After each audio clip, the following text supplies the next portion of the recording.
let's make these 3 stunning dynamic metallic pendants for a pretty necklace.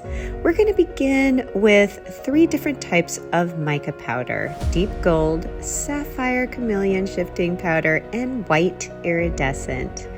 I mix a 1-to-1 ratio epoxy resin. Make sure that you follow those directions of measurement or you'll end up with a very sad surprise. Always wear protective gear like a respirator and be in a well-ventilated area. It just takes a little bit of that mica powder to mix into a very pretty mixture of the sapphire blue. Set that aside. And as you can see, just a little here as well. Give it a little stir with my handy little toothpicks. I use these over and over again. These little plastic toothpicks really are in so many needs of my art, and right here as a stir. Sometimes I use them in my paintings. Set that aside. One last mix. Gold is looking luxurious. Can't wait to pour it into these molds.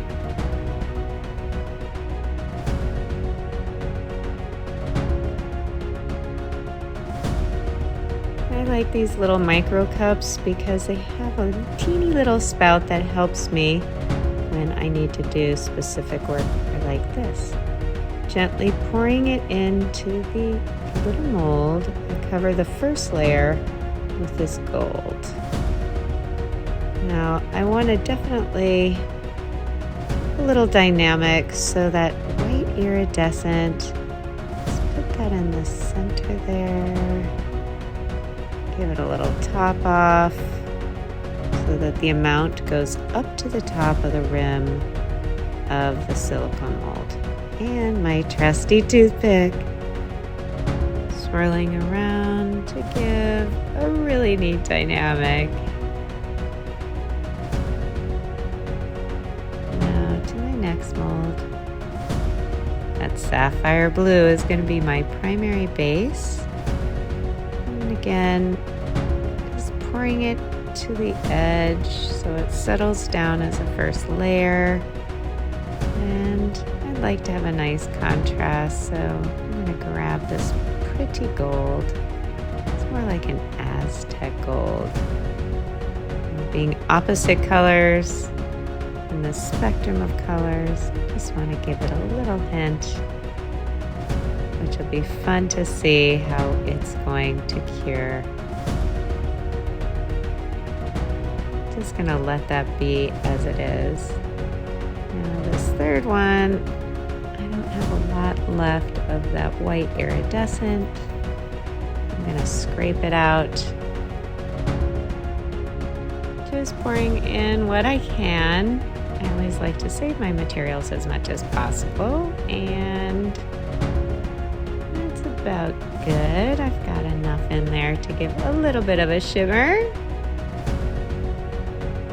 And reaching over to the gold, we'll just top it off. So we have a hint of that iridescent with the gold again.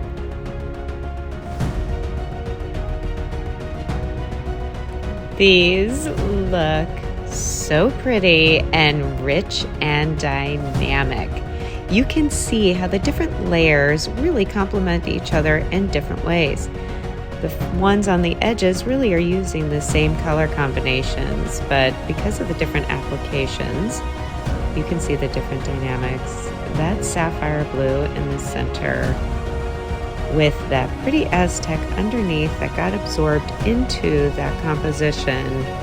These all look like some gorgeous rocks you found out in the wilderness with mica powder. When I was a little girl, I grew up in the mountains and played with raw mica, so it's really cool to see the mica powder here in these iridescent and chameleon mica powders.